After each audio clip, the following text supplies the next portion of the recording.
Siapa yang menyelamatkanmu? Tuan itu, Romo. Saya Angling Dharma Betara. Dan ini patih saya, Kakang Batik Madrim. Wah.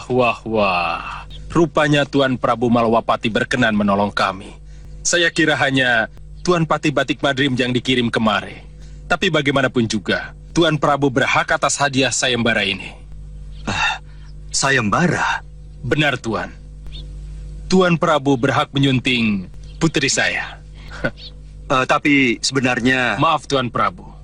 Tentunya Tuan tidak ingin menjadikan saya sebagai raja yang menyalahi janji.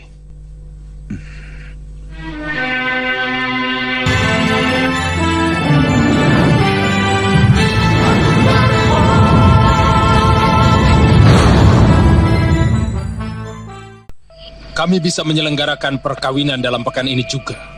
Kisah dilanjutkan dengan kesalahpahaman antara Prabu Angling Dharma, Batik Madrim dan Batara Rikabalan tentang sayembara menyembuhkan Putri Kusuma Gandawati yang sebenarnya telah dimenangkan oleh Patih Batik Madrim. Akan tetapi sang Batara dan putrinya di saat itu mengira bahwa Angling Dharma lah yang memenangkan sayembara tersebut. Padahal kenyataannya sang Prabu tidak mengerti akan adanya sayembara itu, dan dia datang pada saat Batik Madrim tengah bertarung dengan Raja Genderuwo lalu turut membantunya.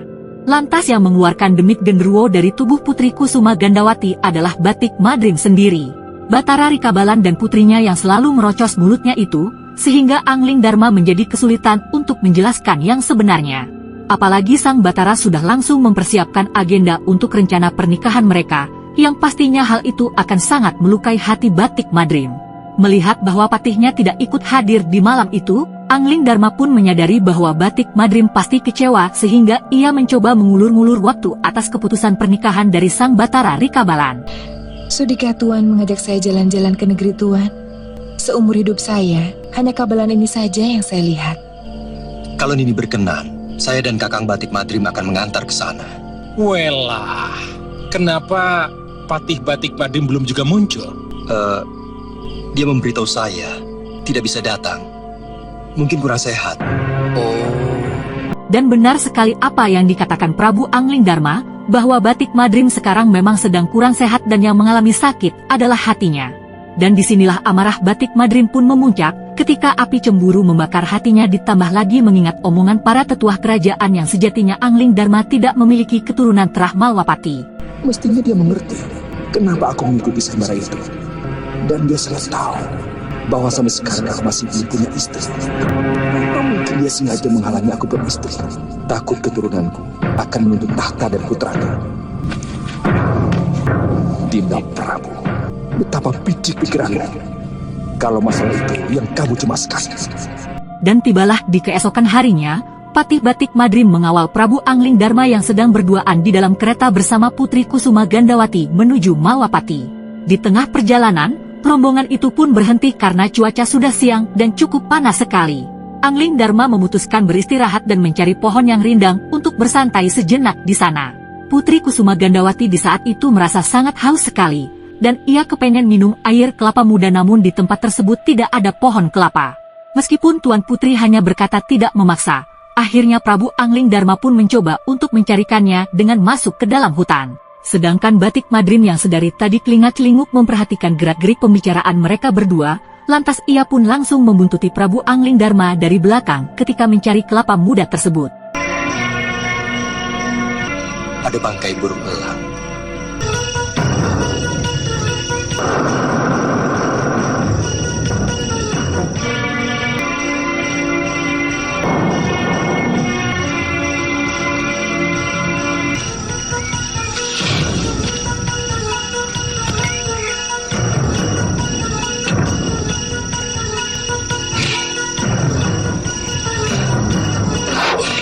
Tuanku memanggil hamba. Iya, ambilkan aku segera kelapa muda.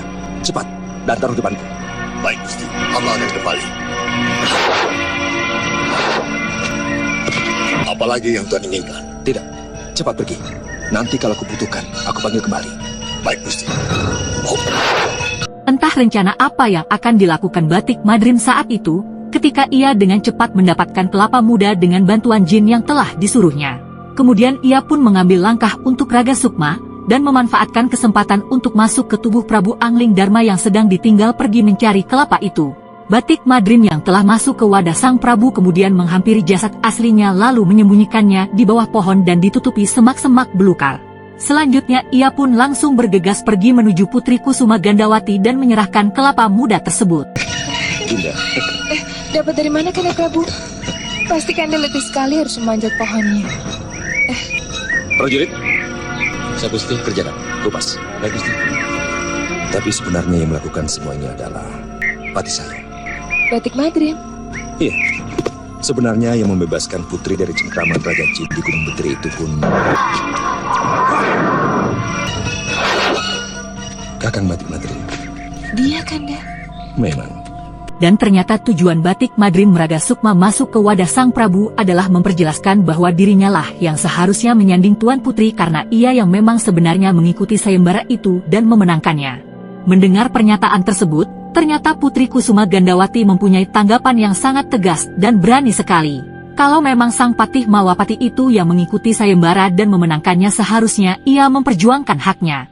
Lantas Batik Madrim di saat itu pun langsung menutup-nutupinya dengan perkataan bahwa Patih Batik Madrim mungkin ngerasa tidak enak kepada Prabu Angling Darma yang sebagai rajanya. Dan ketika mereka berdua sedang mengobrol, tiba-tiba Prabu Angling Darma yang berada di tubuh burung elang dan mengetahui wadahnya sedang dipakai Batik Madrim, ia pun langsung menjatuhkan kelapa dari atas dengan sengaja.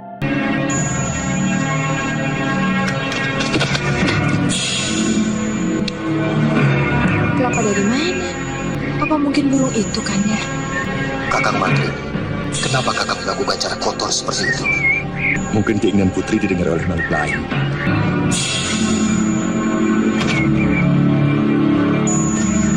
Sebaiknya kita melanjutkan perjalanan sesudah matahari condong ke barat, supaya tidak kepanasan di jalan di negeri.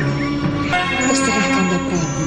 Kanda pasti tahu mana yang lebih baik buat kita berdua.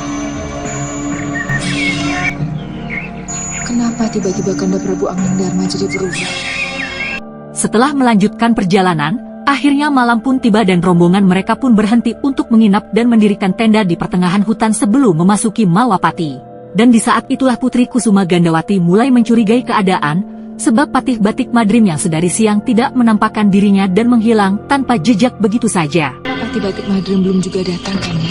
Mungkin dia marah pada saya.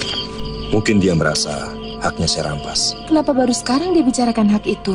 Mestinya kan di depan Romo Batara dia bicarakan masalah itu. Sebenarnya saya sendiri ingin menjelaskan kepada Romo Betara. Tapi kata-kata saya selalu dipotong oleh Romo Betara maupun oleh Dinda sendiri. Mungkin Betara Ikabalan dan juga Putri terlanjur lebih memilih saya. Angling Darma palsu alias Batik Madrim itu terus berusaha menjabarkan kejadian yang sebenarnya supaya Tuan Putri tidak terlanjur jatuh hati pada Prabu Angling Darma yang asli. Dan di saat situasi yang semakin malam, Putri Kusuma Gandawati pun mulai mengantuk kemudian Angling Darma palsu itu berkata ingin menjaga Tuan Putri di tendanya. Namun Putri Kusuma Gandawati pun sadar bahwa belum ada ikatan pernikahan, ia pun takut kalut dalam kegelapan. Untuk terus melindungi kesuciannya akhirnya sang putri menolak untuk dijaga Gusti Prabu, sebab hal tersebut bisa berujung pada adegan kungfu Jepang di tengah hutan. Mendengar pernyataan Tuan Putri, Batik Madrim pun sangat salut sekali dengannya dan ia sangat menghormati apa yang diucapkan oleh sang putri.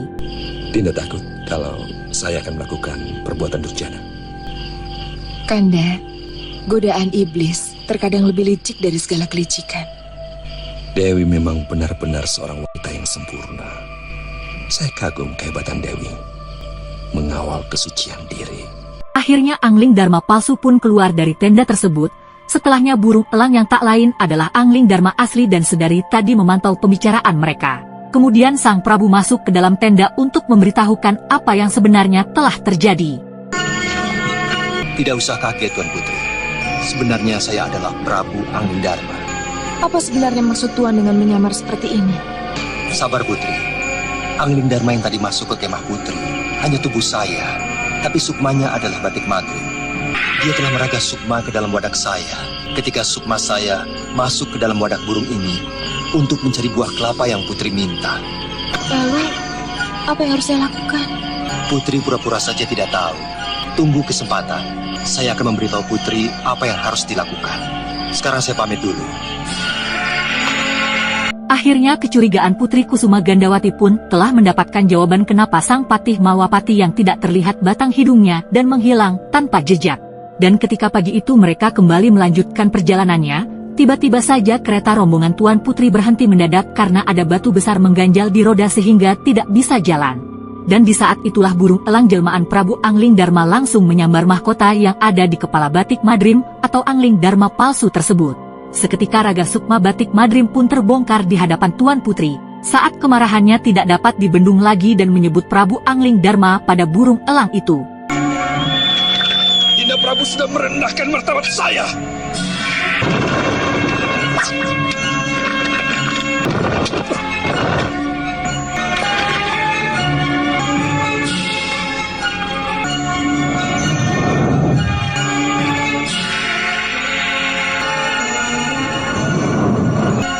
Kakang ingin mencoba kesaktian denganku lagi?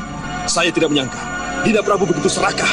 Kusuma Gandawati adalah milik saya karena saya yang ikut sayembara itu dan saya berhak atas hadiah itu. Saya selalu mau mengatakan bahwa yang membebaskan Gandawati adalah Kanda. Tapi omongan saya selalu dipotong Sang Betara maupun Sang Putri sendiri. Kenyataannya Dinda sangat menikmati penghormatan Sang Betara. Bahkan dengan senang hati menerima rencana perkawinan itu. Sabar Kakang Madrim. Pelan-pelan saya akan terangkan semua itu kepada Kusuma Gandawati maupun Betara Ikabalan tentang semua ini. Itu kenapa saya menolak upacara perkawinan secepatnya. Saya mengajak Gandawati ke Malwapati juga dalam rangka itu. Bohong!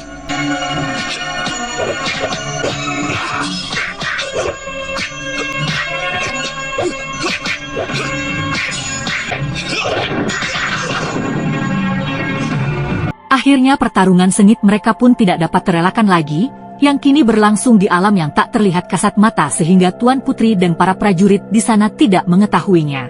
Berawal dari kesalahpahaman, akhirnya timbul pertempuran dahsyat bahwa kisah asmara dalam bingkai kecemburuan mampu merusak segalanya. Persaudaraan akan menjadi renggang dan hancur. Untuk itu dalam sebuah kisah asmara sebenarnya perlu hati yang tenang dan bijak dalam mengambil keputusan. Hingga mencapai puncak pertarungan mereka, jurus-jurus ganas dan ajian andalan pun mulai dikeluarkan seperti aji lebur saketi Batik Madrim. Namun Angling Dharma di saat itu pun segera mengambil langkah, karena tidak ingin pertempurannya berlarut-larut sampai berkepanjangan. Akhirnya ia segera menaklukkan Batik Madrim dengan ajian Dasendria tingkat tinggi digabungkan ilmu pamungkasnya Meliwis Putih.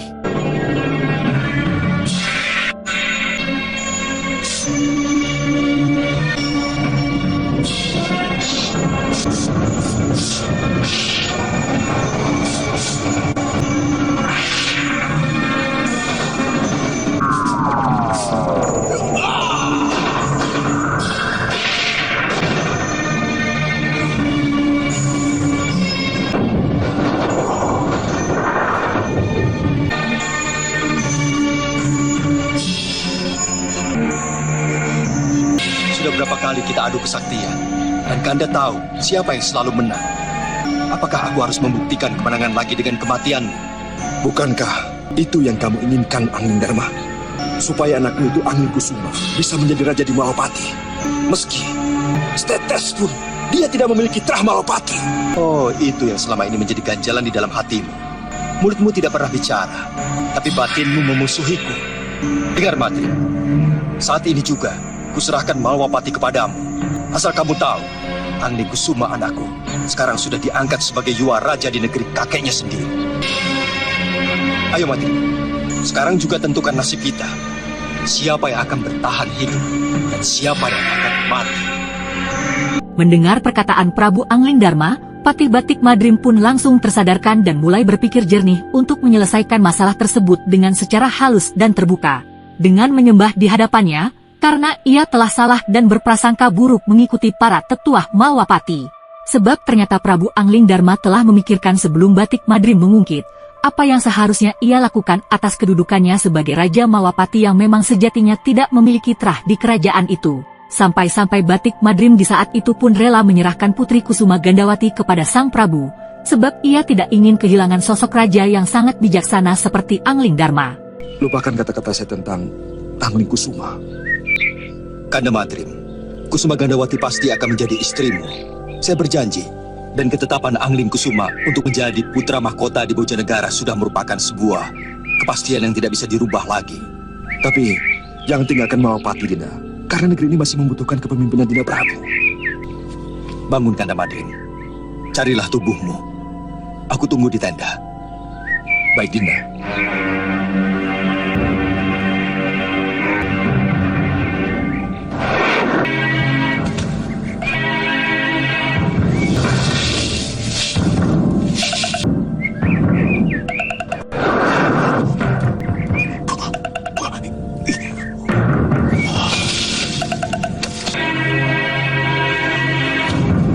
Dan pada akhirnya kesalahpahaman itu pun berakhir dengan menyiratkan kisah asmara yang cukup menyentuh. Patih Batik Madrim merasa kalah dalam urusan cinta dan asmara, serta juga menuding Anglingdarma telah merebut haknya atas sang putri. Namun, atas kebijaksanaan Prabu Anglingdarma akhirnya hal tersebut dapat diatasi dan ditemukan solusi terbaiknya. Saya terima Kanda Patih menjadi suami saya, sesuai dengan janji sayembara. Sebenarnya pun saya rela. Kalau putri tidak mencintai saya dan memilih Dinda Prabu.